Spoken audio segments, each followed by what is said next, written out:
کے زمانے سے جانتا ہوں کہ جھوٹے قبضے ٹپے دار اور پٹواری کے ذریعے جناب اپنے کھاتوں میں تبدیلی کرنا، جو سکنی اور جو شہری لینڈ ہے اس کے اندر بھی یہی ہو رہا ہے، پارک کو تبدیل کرنا، اور اس میں سیاسی جماعتیں بحیثیت پالیسی تو شامل نہیں ہیں مگر ان کے اکثریت اس میں شامل ہے۔ لینڈ کے اندر، ایگریکلچر لینڈ کے اندر بھی زبردستی قبضہ کرنا، ہاریوں پر قبضہ رکھنا اور شہر کے اندر پلاٹوں پر قبضہ کرنا۔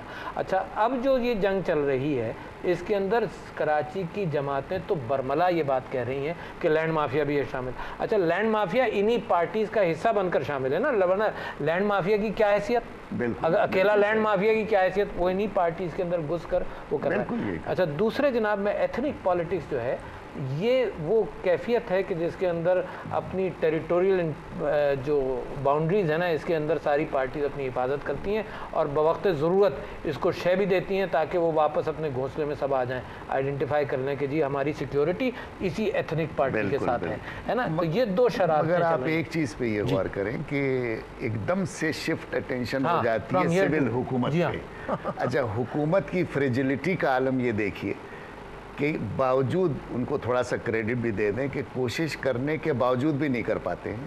اب مجھے یہ بتائیے کہ ہماری 18 سے زیادہ شاید لوگ کہتے ہیں ایجنسیاں کراچی میں رینجر 25 سال سے ہے، اور 12 مئی کو رینجرز خالی بندوقوں کے ساتھ کھڑے ہوئے تھے، اور سی سی پی او کیا آج کل بے نظیر بھٹو کا اسیسینیشن ہوا ہے، آج کل جو پولیس چیف صاحب جو ہیں، میرا خیال ہے ڈان میں ان کا بیان پڑھا تھا کہ صاحب پولیٹیکل پارٹیز کو ساتھ دینا چاہیے۔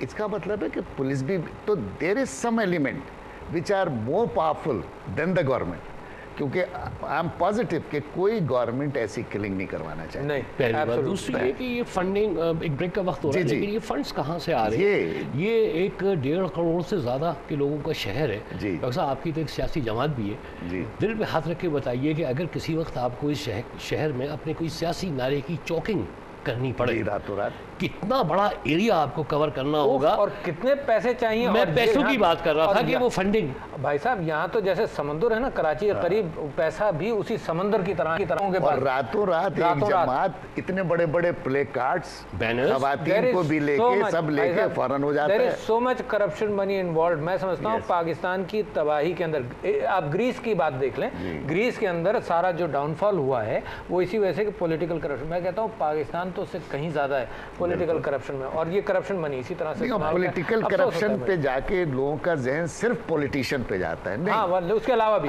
مشینری انسین ایلیمنٹس جتنے پاورفل ہیں، تو پیسہ ہے، کرغزستان نہیں بنے گا۔ نہیں، یہ ہم پھر فوراً باہر نکل جاتے ہیں۔ دیکھیں کرغزستان میں پہلے بھی ایک ہوا تھا جس میں اس ڈیمونسٹریشن کو کرپ کر لیا گیا تھا with the aid of army. اس دفعہ army said nothing doing and police had no bullets to fire even and they took over. آپ کیوں چلے جاتے ہیں؟ آپ کے معروضی حالات دنیا میں انوکھے ترین ہیں، عجیب ہے۔ یہ کبھی عوام کی فورس یہاں پہ قابو نہیں پائے گی اگر یہی حالات رہے۔ آپ کو فنڈامنٹلز کانسٹیٹیوشن کی بات کرتے ہیں، آپ کو فنڈامنٹل فاؤنڈیشن سے چینج کرنا پڑے گا۔ Fundamental foundations. بریک پہ جا رہے ہیں، بریک سے واپس آتے ہیں، ذرا ڈاکٹر صاحب سمجھنے کی کوشش کریں گے کہ یہ فنڈامنٹل فاؤنڈیشنز کیا ہے اور آپ کے منشور کے تحت بھی اس کو سمجھنے کی کوشش کرتے ہیں۔ خواتین و حضرات، جناب جاوید صدیقی صاحب سے اور ڈاکٹر عارف الوی سے دلچسپ گفتگو جاری ہے، کہیں جائیے گا مت، ایک چھوٹے سے بریک کے بعد آ رہا ہوں۔ ویلکم بیک خواتین و حضرات، اسٹوڈیو میں ہمارے ساتھ موجود ہیں ماہر قانون، ایڈوکیٹ سپریم کورٹ اور لا میگزین کے چیف ایڈیٹر جناب جاوید صدیقی صاحب، اور پاکستان تحریک انصاف کے سیکرٹری جنرل ڈاکٹر عارف الوی صاحب۔ بریک پہ جانے سے پہلے گفتگو نے ایک بڑا دلچسپ موڑ لیا تھا، کوشش کرتے کہ وہیں سے اس گفتگو کو جاری و ساری کریں۔ جی ڈاکٹر صاحب۔ بھائی صاحب میں یہ کہوں گا کہ جہاں انہوں نے بات کی فنڈامنٹلز آف دا کانسٹیٹیوشن، میں سمجھتا ہوں اس بات سے اتفاق کرتا ہوں کہ پاکستان کے آئین کے اعتبار سے یا پاکستان کی ساکھ کے اعتبار سے یا موریلٹی کے اعتبار سے یا سیاست کے اعتبار سے میں فنڈامنٹل چینجز کی ضرورت ہے۔ اچھا، اس کے ساتھ ساتھ میں آپ کے سامنے وہ بات دوبارہ لانا چاہتا ہوں جو ایک کالر نے آپ کے سامنے رکھی کہ کراچی کے حالات اور ان سب حالات کی وجہ سے یعنی سیاستدان فوراً فوکس بدل دیتے ہیں، ایک میجر ایشو صاحب کو ادھر چلے جاتے ہیں، اور جتنی گفتگو ماشاء اللہ ہمارے ٹاک شوز کے اوپر ہو رہی ہے وہ بھی غریب के इशूज से अनरिलेटेड रहती है। मिसाल के तौर पर अब ये देखिए 18th अमेंडमेंट के साथ ये हज़ारा वाला इशू चला है ना।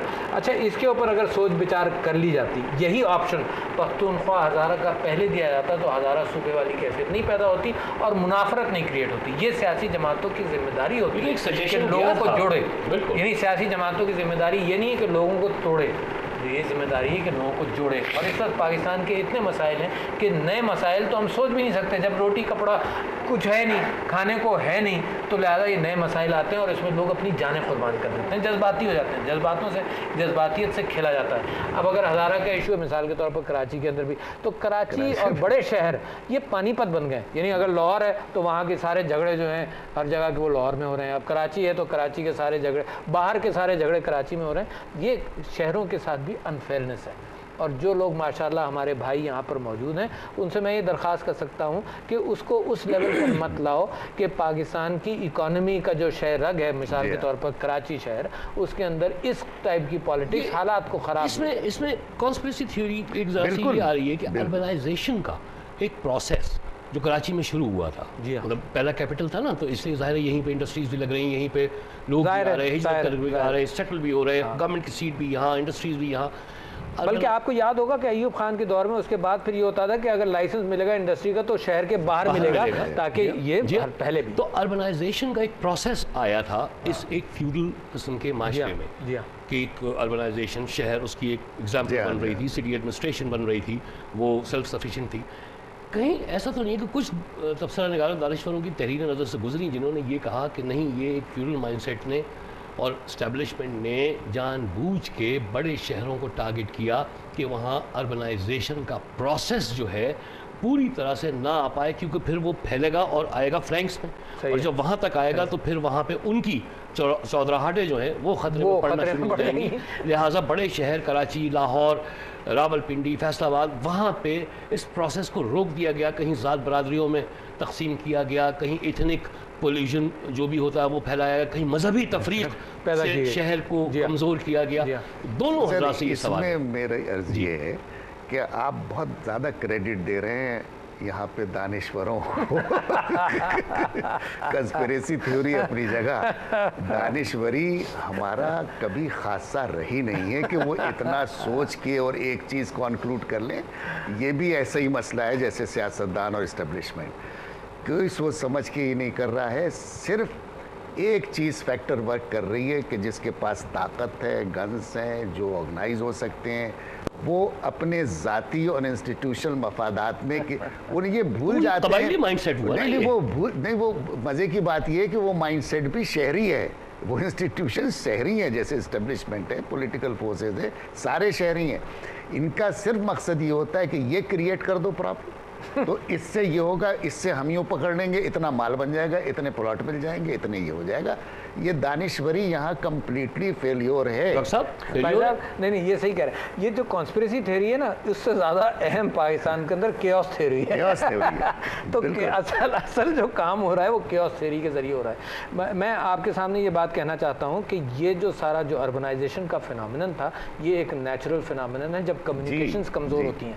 अच्छा, कम्युनिकेशंस कमज़ोर होती हैं का मतलब ये कि सब रोज़ी, इंडस्ट्री, ठीक है ना, टेलीविज़न, ये सारी चीज़ें शहर में होंगी तो लोग शहर आते हैं कि रोज़ी तलाश करने।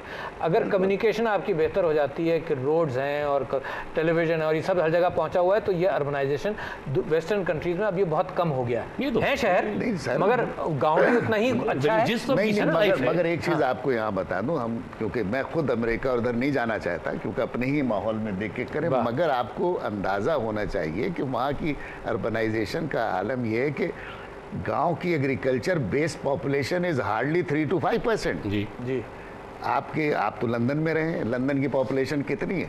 I think it is more than 1.5 crore, और टोटल पॉपुलेशन क्या है? 5.5 करोड़। और फिर दूसरे भी शहर हैं, तो विलेजेस जो देखिए ना कि और वो वहाँ पे उमरा के रहने की जगह, और वो विलेजेस शहर के पोल्यूशन से दूर। मगर आप एक चीज़ और गौर सुन लें कि वो विलेजेस जहाँ पे एग्रीकल्चर में 3% से 5% पॉपुलेशन फोर्स इन्वॉल्व है, पूरी दुनिया को गेहूं और अनाज खिला रहे हैं। अच्छा भाई साहब, एक और चीज़ हमारे यहाँ प्रॉब्लम हो गया, एक और चीज़ हमारे यहाँ प्रॉब्लम, ये जो केओस है ना और अनरूलीनेस, उसका मतलब मिसाल के तौर पर कि लोगों के अंदर कानून की पाबंदी जब ऊपर नहीं हो रही तो नीचे भी नहीं हो रही। कुंडा लगा हुआ है ना, मतलब सारा आपकी बिजली का वेस्टेज 30 to 40% कराची बिजली का। आपको ये मालूम है कि मैंने एक बड़े बावसूख जरिए से ये बात सुनी है कि KESC में हर महीने 2 बिलियन रुपीस तकरीबन बाहर फनल हो रहे हैं और